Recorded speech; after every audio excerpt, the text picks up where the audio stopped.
Жауыннан кейін ауыл тып-тыныш болатын.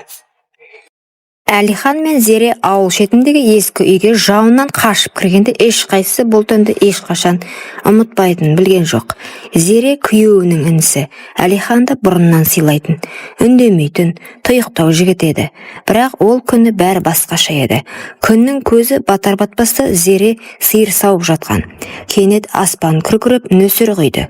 Үйге жүгіріп кірмек болғанда етегі шылқылдап, көйлегі денесіне жабысып қалған. Су сорғалаған шашы иығынан төмен ағып, кірген бойда иығынан көйлегі сырғып кетті. «Кешір, мен сен деп ойлаған жоқпын», деді ыңғайсызданып тұрған қайын ағасына. «Мен де жаңа ғана кірдім», деп жауап берді Әлихан. Бірақ көзі Зеренің көзінен тайған жоқ. Сол сәтте бөлмеде іштей бір толқынды үн тұрды. Тыңдасаң үнсіздік, сезсең жүрек дүрсілі, ешкім сөйлемеді, бірақ бәрі айтылып қойғандай болды. Жаурап қалған Зере көрпеге оранып төр бөлмеге кетті. Ал Әлихан от шақты. Күйеуі қалаға кеткен, үйде екеуі ғана, тек оттың жарығы жанып тұр.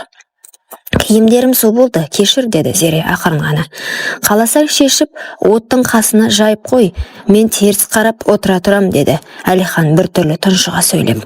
Зере біраз ойланды. Ол да адам, оның да сезімі, нәзік тұстары бар. Ақыры барлығын шешіп көрпенің астына тығылды.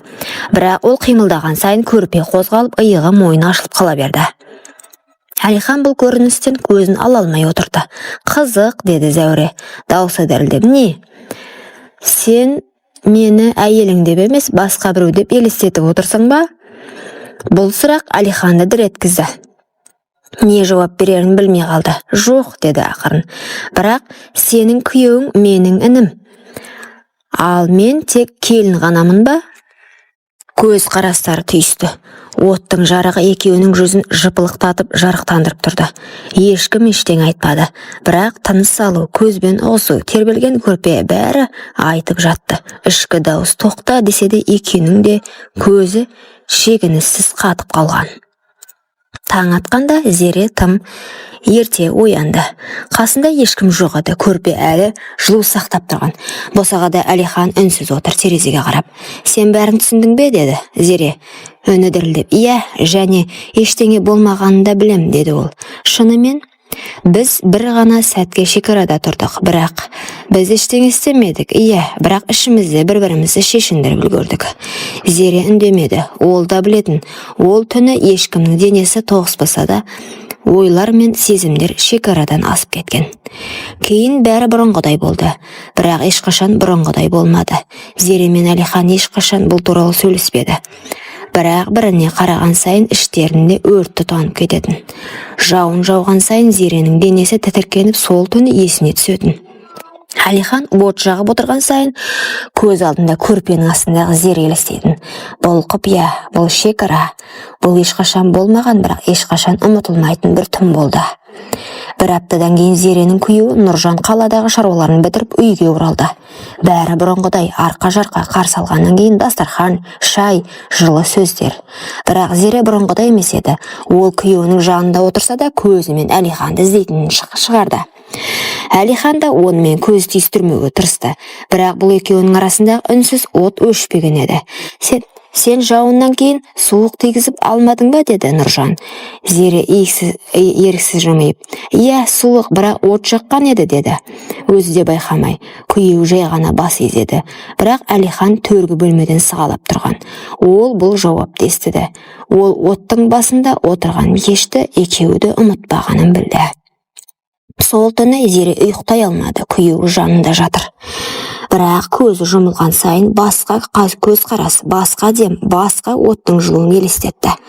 Бір түнде өмірінің бәрі бөлініп қалғандай. Түсінде өзін қайтадан оттың алдында көрді. Бұл жолы көрпесіз, толықтай жалаңаш. Ал Әлихан үнсіз жақындап келіп, тек көзімен болмайды деп тұрған. Бірақ денесі алға тартып барады.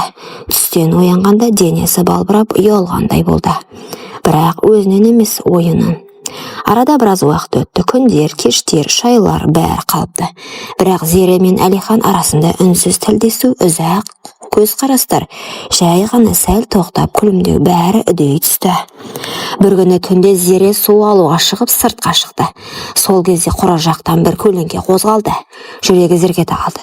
Бірақ бұл Әлихан еді. Түн тыныш қой деді ол жай ғана. Иә, бірақ ішім тыныш емес деді Зере. Әлихан оның көзіне қарады. Бұл жолы ұзақ, бұл жол екеуі де шегінбей тұрды.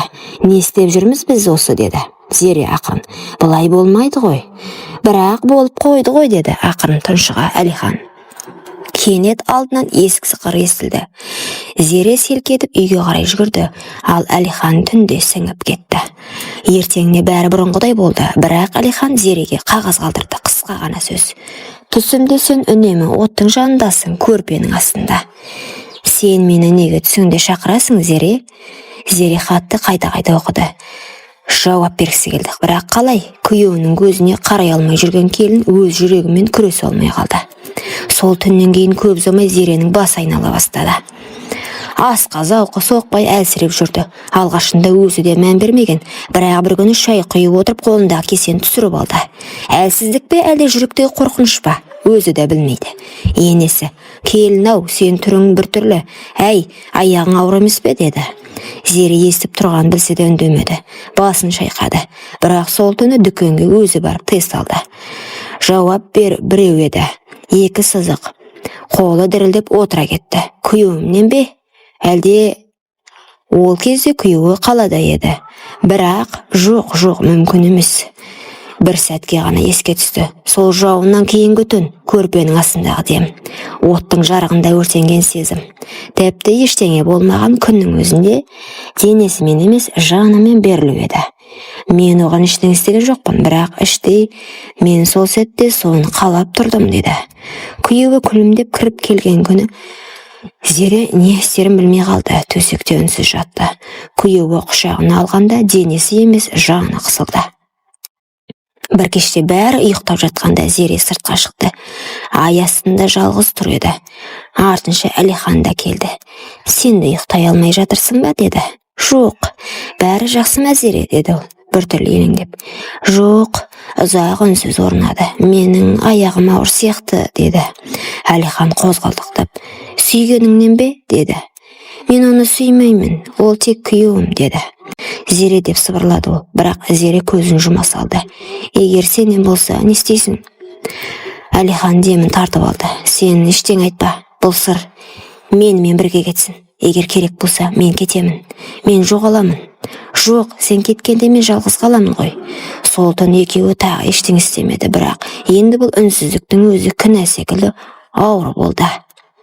Айлар өте берді, Зеренің іші білініп қалды. Енесі қуанып жан-жаққа сүйінші айтумен жүр. Бірақ бір күні Зере ішін сипап отырған кезде енесі жанынан өте бере. Сенің ішіңдегі бала кімнен екен? Зере селк ете қалды, қорыққанын жасыра алмады. Біреуге ұқсайды ма? Әркімнің өзіне ұқсамайтын біреу болады ғой деп күлді. Нұржан соңғы кезде тамсылып кеткен. Үйге кеш келіп жүр, жылы сөз жоқ. Бір күні Зере батылданып сұрады. Саған бірдеңе болды ма деді. Жоқ, бәрі жақсы. Сен маған режулі сияқтысың ғой. Жоқ, тек сен көп ойланатын болдың. Бұрынғыдай емессің. Қолыңды ұстасам жүрегің дір ете қалатын. Сен маған не жасырып жүрсің? Айтшы деді. Зере еш жауап бере алмады. Ол үнсіз бөлмеге кіріп кетті. Сол түні түсінде бала жылап жатты. Бірақ даусы Әлиханның үнімен. Ай айналып күн аунап Зере босанды. Ол бала, енесі қуанып жүр. Бала тап-таза, қып-қызыл боп дүниеге келді. Бірақ бір жұмадан кейін нәрестенің бет-әлпеті анықтала бастаған кезде жұрт сыбырлай бастады. Енесі балаға ұзақ қарап тұрып, әкесіне ұқсамаған екен деді ақырын. Жоқ, мүмкін емес деді Зере жалма-жан. Бірақ жүрегі атша тулап, ішкі күдік күн сайын өсе берді. Өйткені өзі де ішінен сезіп тұрды. Бала Әлиханға көбірек ұқсайды. Бір күні Нұржан кеш оралды. Қолында ескі күнделік. Бұл Зеренің күнделігі еді. Жазып тастаған. Бірақ ішіндегі бір беті ғана жыртылып қалған бетінде мынадай жазулар тұр еді. Мен ештеңе істемедім. Бірақ екеуміздің ішімізде бәрі болды. Жалаңаш сезім денеге тимей-ақ сындырады екен. Әлихан, кешір мені. Нұржан көзіне тік қарап тұрып, мен бұл жазбаны оқымадым, бірақ сенің көзінде бәрі айтып тұр. Жоқ, мен ештеңе істеген жоқпын дейді, бірақ сенің жүрегің менен кеткен. Нұржан қолына баланы алып тұрып ұзақ қарап тұрды. Кенет көзіне жас келіп сәбиді ақырын Зеренің төсіне жатқызды. Бұл бала менікі емес шығар, бірақ оның кінәсі жоқ. Мен сені кешіремін, бірақ өзімді кешіре алмаймын деді. Ол үнсіз жиналды, үйден шығып кетті. Сол кеткеннен оралмады. Бірнеше күннен кейін ауылға сөз тарады. Әлихан ауылдан кетіп жатыр екен. Ешкімге ештеңе айтпаған. Жолға жиналып жатқан Зере келіп соңғы рет жолықты. Сен ше, ештеңе айтпайсың ба? Айтатын сөз қалды ма, Зере?